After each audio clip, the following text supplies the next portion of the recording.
Louvado seja nosso Senhor Jesus Cristo. Nós vamos dar início ao novo encontro sobre Evagrio Pontico, Tratado Prático da Vida Monástica em 100 capítulos. Vamos trabalhar nosso primeiro encontro na introdução. Por que esse tratado? É um tratado que nós podemos dizer corresponde à psicologia do tempo da antiguidade.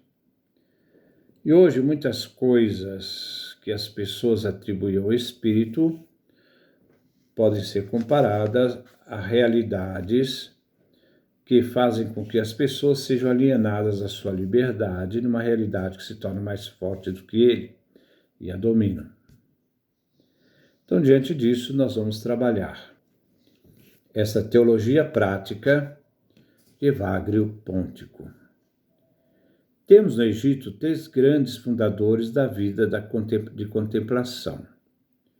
O primeiro foi Antão, nascido em 251, e aos 20 anos se entregou à vida ascética. Ele morreu em 355. Conhecemos sua vida por meio de uma obra de Atanásio, Vida de Santo Antão, traduzida para o português. É considerado o pai do anacoretismo, que tem sentido de desapego do mundo, uma palavra reservada à vida eremita do deserto. Embora São Jerônimo diga que Antão não é o primeiro a viver essa vida anacorética do deserto, mas foi Paulo da Tebaida, segundo a obra de Jerônimo chamada Os Homens Ilustres. Essa obra nós não temos em português. O segundo é Pacômio, sua irmã Maria. Foi o fundador da vida cenobítica. Recebeu o batismo em 313, morreu por volta do ano 347. A vida cenobítica está ligada à vida ascética, que procurava equilíbrio entre o individualismo dos primeiros padres do deserto e uma severa regra da vida comunitária. Cenobítico vem de kairos, casa, e bios, vida, vida em comum. Veremos nesses encontros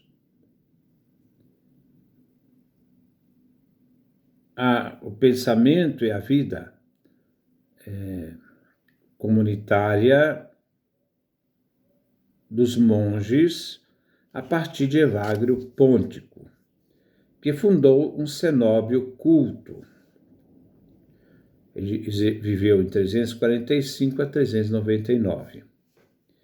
Evagrio dá atenção à situação daquele que vive uma vida solitária, que são tentados por vícios, esses vícios que sempre o ameaçavam. Ele preocupava com a ascese que obtém a purificação do coração e dos pensamentos.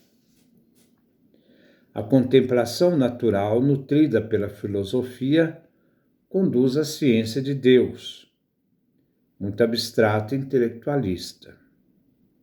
A comunidade de Evagrio cria uma vida monástica que valoriza o conhecimento necessário para a vida mística profunda. O fundamento é através não só dos padres do deserto, os apoftegmatas, mas também de Orígenes de Alexandria.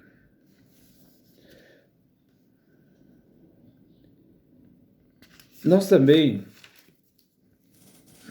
vamos ver, quando Evagrio chegou ao Egito, morou por 2 anos em Nítria, 383 a 385, a 50 quilômetros de Alexandria.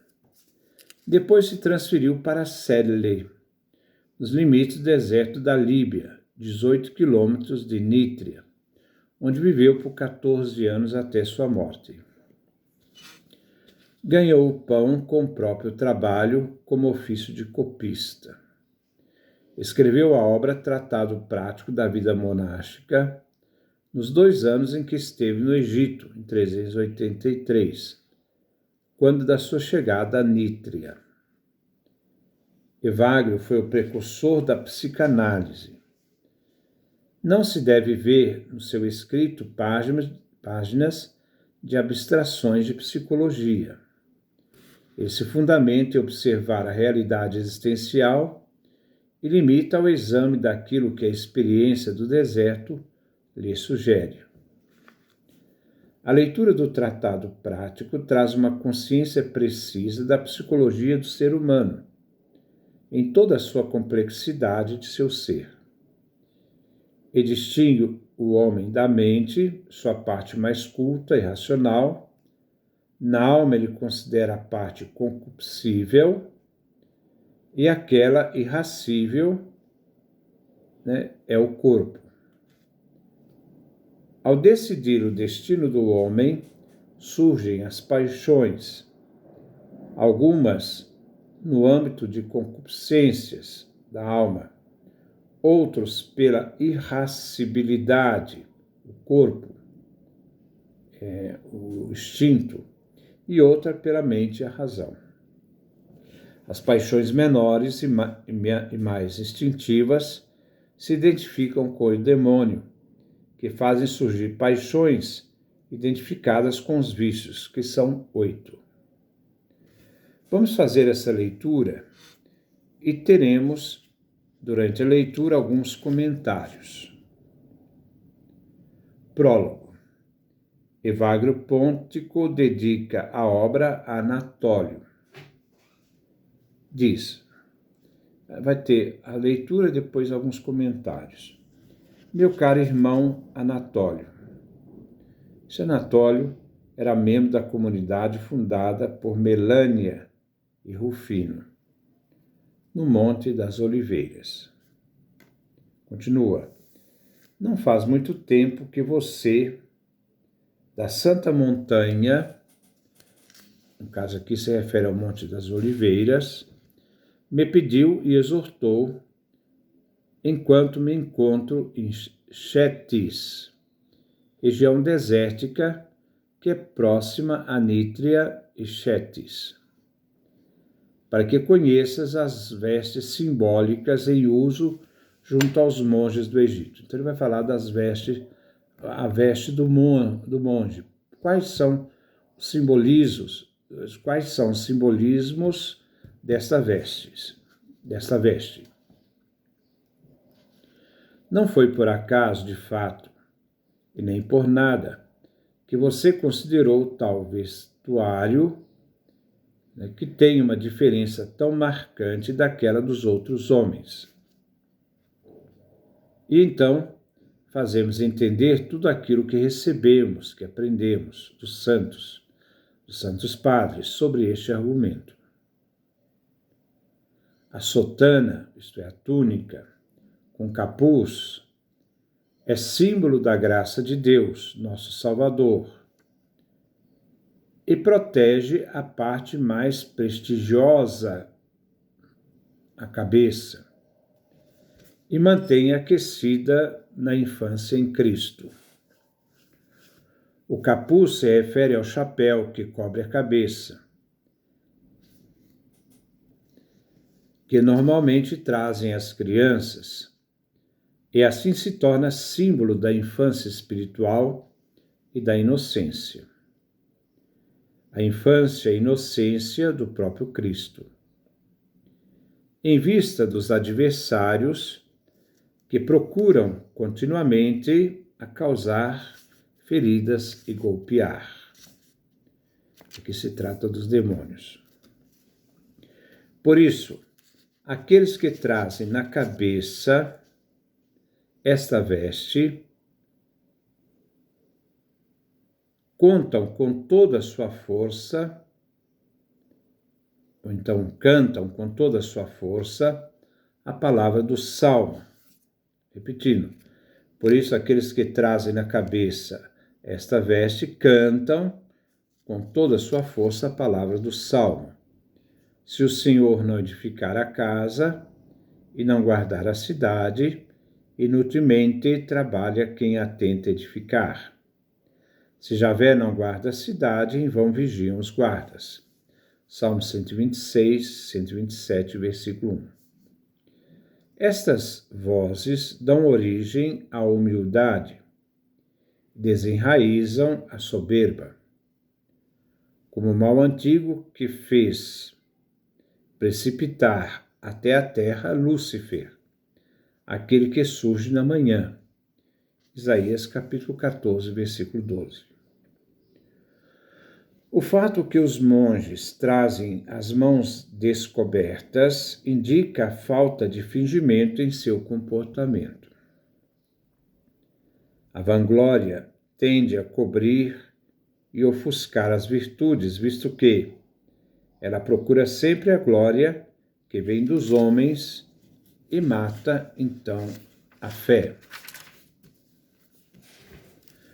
Como podem vocês acreditar se recebem elogios uns dos outros e não buscam a glória que vem do Deus único?